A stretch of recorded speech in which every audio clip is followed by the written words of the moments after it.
So, when you were, sorry, I don't mean to go ahead and just jump right in. The same way, so. When you were first diagnosed, how did your parents take that? How did they handle it? I was a baby, so I don't really remember exactly how. Mm-hmm. But from what they've told me, it was really stressful and, it was pretty hard to deal with, but they wanted to make sure that I had the best of everything, the best teachers, the best doctors, and they really wanted to provide me the best services that I could get no matter what. So that was really their main goal. But the way that my family is, we push through whatever has faced us. So. And they've obviously, just listening to you, seem to have been very supportive of you over the years. Oh, yeah, definitely. I mean, it's definitely been stressful, I'm not going to lie. Yeah. But, yeah, they've definitely been the best parents any kid could ask for, be a BCFS or not. So. Yeah. And how did you manage your BCFS in school? What was the hardest part? The hardest part was probably sitting in my classrooms and knowing that I learned different from everybody else, and always being in the room that had the in-class support teacher and the other kids being like, oh, I'm in this low class, and because I was in it, I knew I was part of that. So that was a little bit hard to deal with, but now, trying to get into the education world as an adult, it's so common now that I'm like, why couldn't I have been born now? Sure. Because all the kids just treat it as, just any other thing. They don't even think anything of it. But back then, it wasn't as popular as it is now. So it's like we had to go through the burdens of all the harder parts of it. So, but. Does it get in the way of you making friends, or is making friends for you easy or difficult? I would say it would be about half and half. When I was younger, in first grade, I was the smallest kid in class. I was always the one that was getting picked up. Me too. Yeah. My mom actually had to tell my teacher, don't, tell the kids don't pick me up because I was so tiny. I was 20 pounds in first grade. So, wow.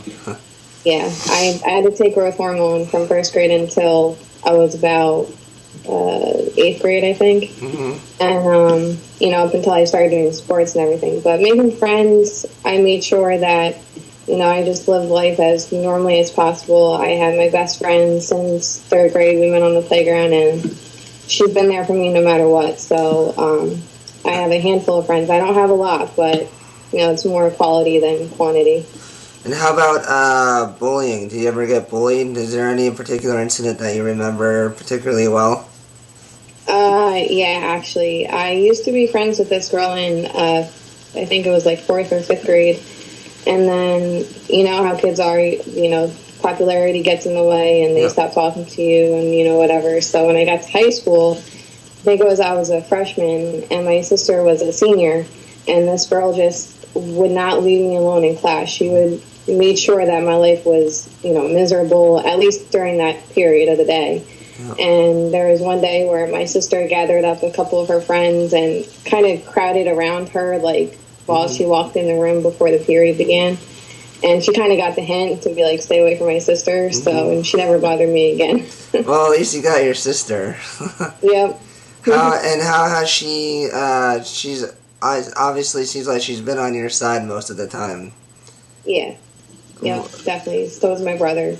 They're both older. They're both very wise, and they want nothing but the best for me and to make sure that, I'm happy and making sure that I'm thinking through my decisions and everything. They're very supportive. I'm very lucky to have a family like I do. And are you employed or no? Yep, I work at Applebee's, the chain restaurant. Yeah. How does your VCFS affect your work life or no? It does and it doesn't. I try and make sure that my employers know what my deal is so they know that, if I'm getting stressed out, they can tell when I am, so they could just jump in, not make a big deal of it, and just help me out. Yeah. They always tell me to ask questions before I do anything, so I don't screw anything up. They make it very comfortable for me there. Currently, where I'm now, I didn't really tell my managers that I have it, but the one manager that helped me get the job, he knows I have it. So at least, the other night it was hectic at work, and he just jumped right in, and I just followed his lead, and we got through it. So good. Now, if you don't mind me asking, are you seeing anybody, or does your VCFS affect your love life and so forth?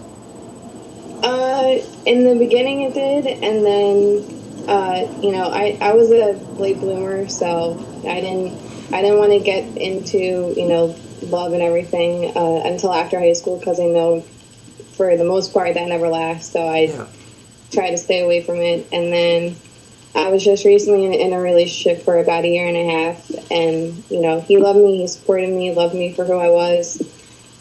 Communication was the biggest issue.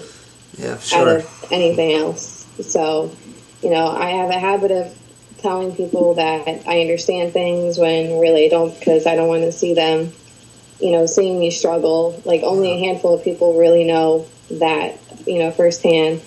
And it took me about a year and a half to pull that wall down and tell him, that's what was going on in my head. And he got hurt by it, but I was like, we all hide something from someone, hide the worst parts of ourselves. Yeah. And that was the biggest issue. And, we had fights and had fights and had fights. It was the same fights all the time. Yeah. And he was like, well, why does it keep happening? You said you were going to follow through and you're not. And we learn by repetition. So eventually I'll get it. But for right now, he got tired and frustrated, and he ended up breaking up with me right before the holidays, so it's been a little hard, but I get through it. Well, Perry and I, when we first got together, actually we didn't fight at all, and then it was really weird because then when we got married, the first few months we just did nothing but constantly fight. And, we were starting to doubt ourselves as maybe we rushed into it, and, and now they say, if you will, the first trimester of marriage is the hardest, because that's when you really discover who, you are and your partner is. And now, we just do... I found this cat of this tiny dog, sleeping right next to this cat, and his arm over the cat, and I just put on Facebook, if you're wondering what Perry and I are doing when we're not working, this is what it is.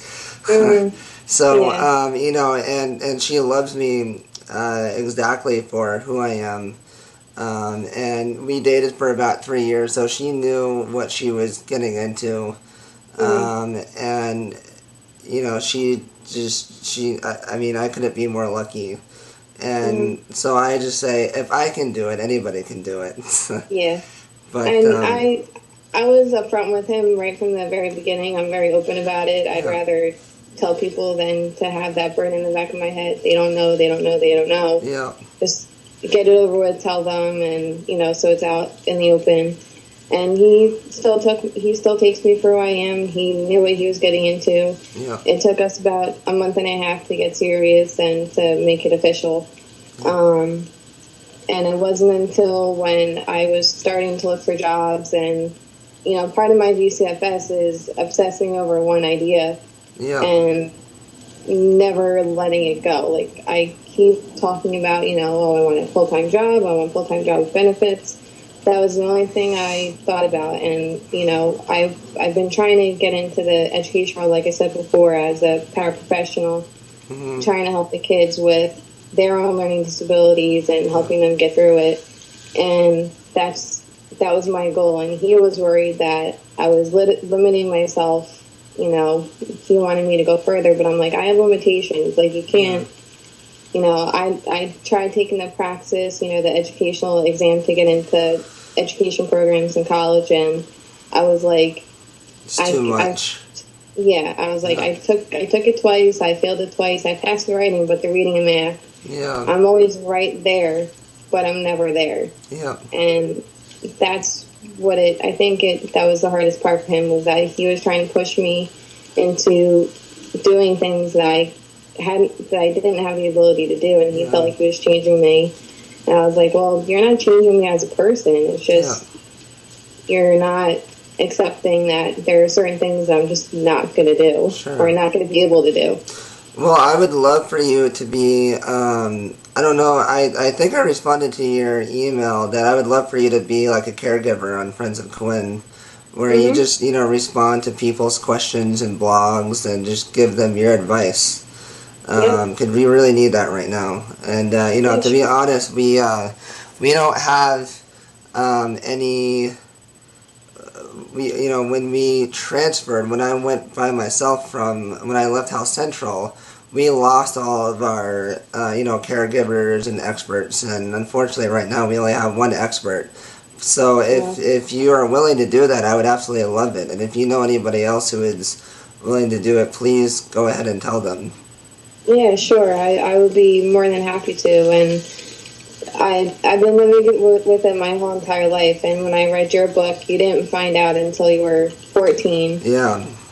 And I knew right from when I was about 2 or 3, I was diagnosed, and I was about first grade when I was diagnosed with my nonverbal learning disability, so I've lived with it throughout my whole life, so I know every type of feeling, everything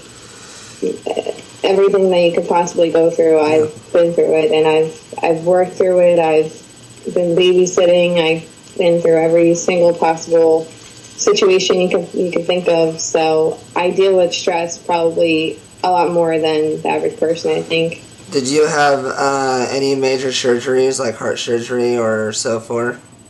I had countless surgeries. Yeah, I know all about that. Yep, I had a ASD repair in my heart when I was 8 months old.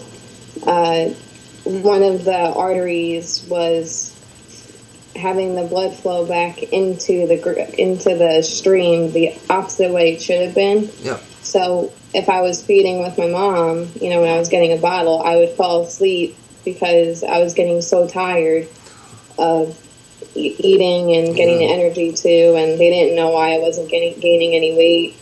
So that's when they found out that I had to get the ASD repair. I still have the scar from it. Yeah.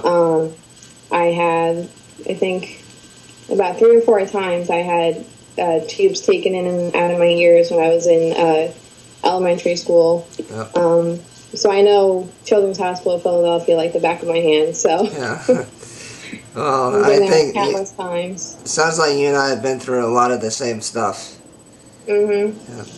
Well, thank you very much, Katie. I really, really appreciate it. No problem. Anytime. All right. Take care.